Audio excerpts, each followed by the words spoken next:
Hi, and welcome to Just Listen, a YouTube channel about great albums and amazing musicians. And today it really is about one really great album and an amazing young musician up and coming in recent years. If you wonder what does or should jazz in 2022 sound like, look no further.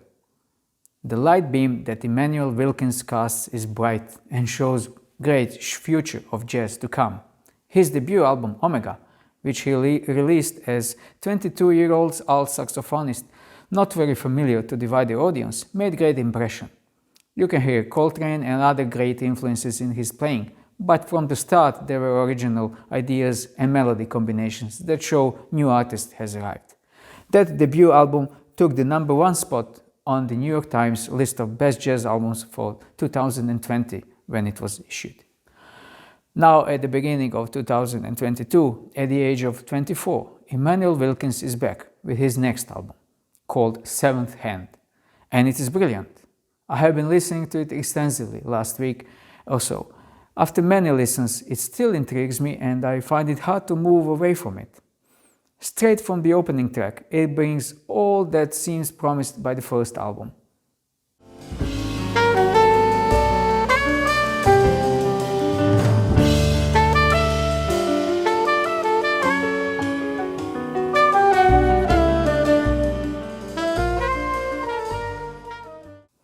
Still, to my ears, these 2 years that have passed between two albums have brought maturity to Immanuel Wilkins' tone and composing skills. If I understood correctly, all compositions on Seventh Hand are written by Immanuel Wilkins, just as all tracks on his first album, Omega, were as well. Honestly, I'm tired of countless standards variations recorded daily by musicians, and it is so refreshing to see a young artist that has no problem filling albums with his original compositions. First track, Emanation, is a sort of an introduction to the playing talents of Immanuel Wilkins, but even more to the band as a whole. They charge straight from the opening with power and confidence that dispels any doubts about their determination and certainly defies any preconceived notion about their young age.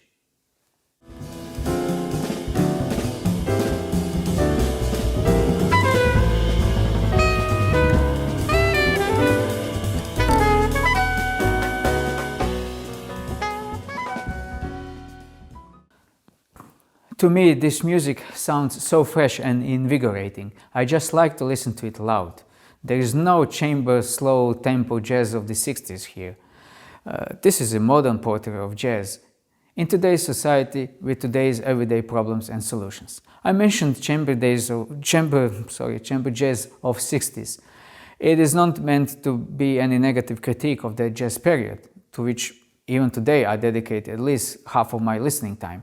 It was meant as a way to congratulate Immanuel Wilkins as one of the proponents of new, dynamic, fresh approach, with original compositions, with young band members and clear vision of what each composition wants to accomplish. Second track on the album features strong African percussion lines from Farafina Khan Percussion Ensemble. The composition is called Don't Break. It somewhat reminds me of Paul Simon's collaboration with Ladysmith Black Mambazo, South African male choral group singing that so much enhanced the presentation of his famous album, The Rhythm of the Saints. You've listened to it for sure. In an interview with Blue Note owner, I think, Don Woz, I heard Immanuel Wilkins describing how in African cultures, drummers would often be used in combination with a dancer to call upon a deity. Drums would be used to put the dancer in a kind of a trance to act as a vessel for a deity to possess from above, to possess and represent them. Here's a small part of this great composition, Don't Break.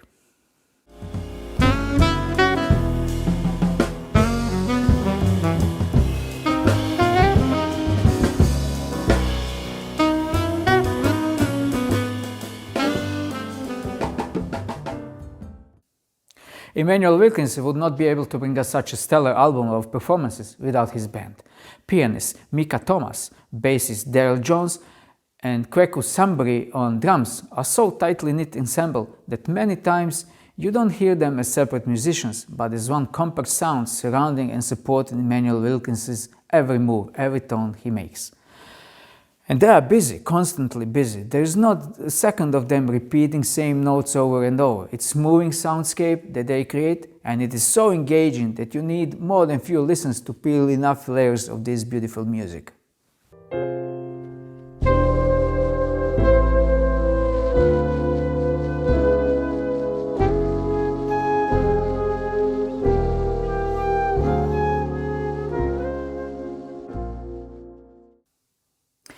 There are similarities between John Coltrane's famous celebratory album To the God, The Love Supreme. Seventh Hand is also written as a suite, though in 7 and not 4 parts. Number 7 as a biblically significant album is not here by accident. Actually, the album Seventh Hand is, in Immanuel Wilkins' own words, expression of being a vessel for God's creation.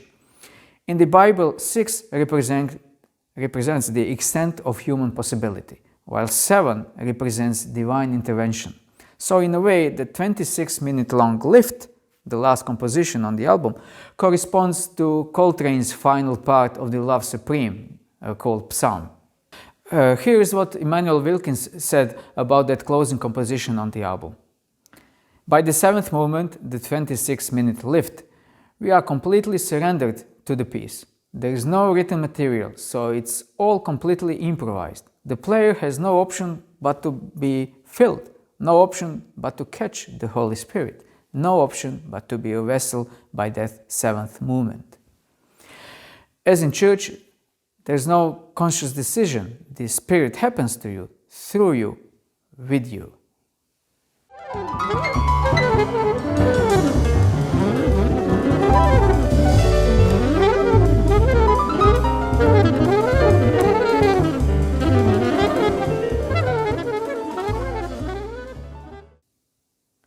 As I mentioned earlier, in promotion to this album and explaining what's surrounding it in its creation, Immanuel Wilkins did several interviews. One of them, and the most interesting to me, was the one with Blue Note's Don Was. And he explains the concept of this album in that conversation. So here's a short clip of that. A lot of it has to do with like that kind of inherent meaning of 6 in a lot of those texts where that's kind of the extent of human possibility, and then 7 kind of symbolizes the number of any sort of divine intervention. And so I kind of wanted to write a suite of 7 pieces that work towards like complete vesselhood. So by the 7th movement, we're just, the idea is that we're vessels for the Creator by then. And each movement kind of chips away at it. It's basically 6 kind of fully involved and kind of fully composed written pieces, and then the 6th movement is only 1 written note, and then we pretty much improvise. And the track ended up being close to 30 minutes, which we didn't plan on. We didn't plan on it, but things just kind of, the ball kept rolling. If you like this album, I'm sure you will listen to Immanuel Wilkins' first release as well, the album Omega. They are both 21st century jazz at its finest. A link to SONGWHIP in the description lets you choose your preferred streaming service for the Seventh Hand album. Thank you for watching.